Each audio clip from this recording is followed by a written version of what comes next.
അവരെ മുസ്ലിം ലീഗിനെയാണ് ഞാൻ അവരുടെ വർഗീയ സ്വഭാവത്തെ പറ്റി എതിർത്തത്. എന്നിട്ട് എന്നെ വർഗീയവാദിയാക്കുകയാണ്. ആടിനെ പട്ടിയാക്കി പേപ്പട്ടിയാക്കി എന്നെ തല്ലിക്കൊല്ലാൻ ശ്രമിക്കണം. നിങ്ങളൊന്ന് മനസ്സിലാക്കണം, വർഗീയത ആരിലാണ് ഉള്ളത്? ശ്രീനാരായണ പ്രസ്ഥാനം കേരളത്തെ എമ്പാടും ഇങ്ങനെ നിലനിൽക്കുന്നതുകൊണ്ടാണ്.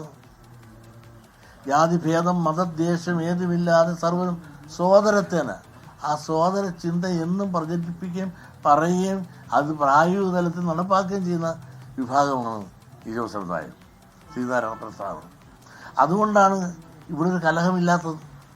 ഇടതുപക്ഷം വന്നതിൽ പിന്നീട് ഇവിടെ ഒരു മാറാട് കലാപം ഉണ്ടായില്ലല്ലോ. അതൊക്കെ മുമ്പ് എന്തെല്ലാം കലാപം ഉണ്ടായി? ഇതെല്ലാം നിങ്ങളൊന്ന് ഓർക്കണ്ടേ. ഇതൊന്നും ഞാൻ പറയുമ്പോൾ ഞാൻ വർഗീയവാദിയാണ്. നിങ്ങളൊന്ന് ആലോചിച്ച് നോക്കുക. ഒരു ഇന്നലെ പൂത്തൊരു സഹരയുണ്ട്, സതീശൻ. ഞാനതിനെപ്പറ്റി പറയുന്നില്ല, അപ്രസക്തൻ. അദ്ദേഹമാണ് ഇതിൻ്റെ എല്ലാം ഏറ്റെടുത്ത് ഇങ്ങനെ പറഞ്ഞുകൊണ്ടിരിക്കുന്നത് ഞാൻ വർഗീയവാദം. അതിന് തക്ക മറുപടി കാന്തപുരം തന്നെ കൊടുത്തിട്ടുണ്ട്.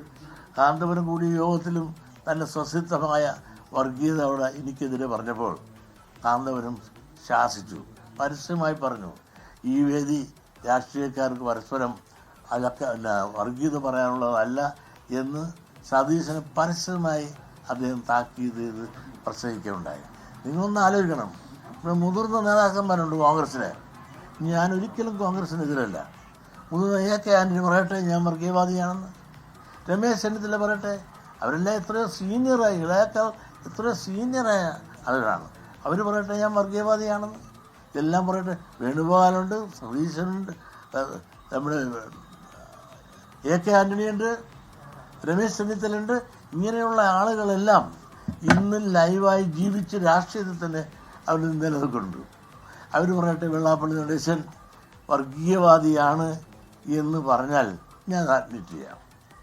പക്ഷേ ഇന്നലെ ഉദിച്ചൊരു തകര അതേ ആളുകൾ. നിങ്ങൾ പറഞ്ഞ കാറ്, ഞാനെന്നെ കാറ് കണ്ടില്ല, എന്നെല്ലാം ഉത്തരം ഞാൻ സുബാനൻ അദ്ദേഹം പറഞ്ഞിട്ടുണ്ട്. കാരണം കാറിനെ പറ്റി പറഞ്ഞപ്പോഴും നിങ്ങളൊന്ന് ആലോചിക്കണം, 80 കൊല്ലങ്ങൾക്ക് മുമ്പ്, സതീശനൊക്കെ ജനിക്കുന്നതിന് മുമ്പ് എൻ്റെ അച്ഛൻ എൻ്റെ മൂത്ത സഹോദരിക്ക് ഇംഗ്ലണ്ടിൽ നിന്ന് ആസ്റ്റിൻ കാർ കപ്പൽ ഇമ്പോർട്ട് ചെയ്താണ് കൊടുത്തത്. അന്ന് എൻ്റെ അച്ഛൻ ആ വാക്സോൾ വേവിൻ 6 സിലിണ്ടർ കാറിലാണ് സഞ്ചരിച്ചുകൊണ്ടിരുന്നത്. എനിക്ക് എന്തുണ്ടായിരുന്നു എന്ന് 80 കൊല്ലങ്ങൾക്ക് മുമ്പ് എൻ്റെ അച്ഛൻ എഴുതിയിരിക്കുന്ന ഭാഗം ഉടമ്പടി കണ്ടാൽ ഇത്രയുണ്ട്. അത്രയും ഭൂസ്വത്തുകൾ ഉടമയായിരുന്നു എൻ്റെ അച്ഛൻ. എൻ്റെ അച്ഛൻ കയർ ഫാക്ടറി ഉൽപ്പന്നങ്ങൾ ഇംഗ്ലണ്ടിലേക്ക് അയക്കുകയായിരുന്നു. അതുകൊണ്ടാണ് അവിടെ നിന്ന് കപ്പലിൽ ഇത് ഇറക്കാൻ സാധിച്ചത്. പക്ഷേ ഈ പറയുന്ന ആളിന് എന്താസ്തി ഉണ്ടായത് രാഷ്ട്രീയത്തിൽ വരുന്നതിന് മുമ്പ്? ഒരാസ്തി ഉണ്ടാകാതെ ഇതെല്ലാം ഉണ്ടാക്കിയിട്ട് എന്നെ എന്തിന് നിരന്തരം വേട്ടയാടുകയാണ്. SNDP പ്രസ്ഥാനത്തിന് മാത്രം എതിരെയല്ല, ഈഴവർക്കെതിരെയല്ലേ എന്നും പ്രതികരിക്കുന്നത്. SNDP പ്രസ്ഥാനത്തെ തകർക്കുക, ഈഴവനെ തകർക്കുക, അതിനെ തളർത്തുക. ഈ മാന്യൻ്റെ ഉപ്പാപ്പം വിചാരിച്ചാലും SNDP യോഗത്തെ തകർക്കാനും തളർത്താനും ഇതിനു മുമ്പും പലരും വന്നിട്ടുണ്ട്. ഒന്നും സംഭവിച്ചിട്ടില്ല. ഇത് വളരെ അല്ലാതെ തളർന്നിട്ടില്ല. പിളർക്കാൻ ശ്രമിച്ചവരെല്ലാം സ്വയം പിളർന്നു പോയതല്ലാതെ ഇത് പിളർത്താൻ സാധിച്ചിട്ടില്ല. നിങ്ങളൊന്ന് മനസ്സിലാക്കണം, സുബാനൻ അദ്ദേഹത്തെ പലരും ഞാൻ എറണാകുളത്ത് വെച്ച് ചില പ്രസ്താവന ഇറക്കിയപ്പോൾ ഉടനെ എന്നെ ഒരുപാട് സ്നേഹിക്കുന്ന ഒരു ചാനലുണ്ട്.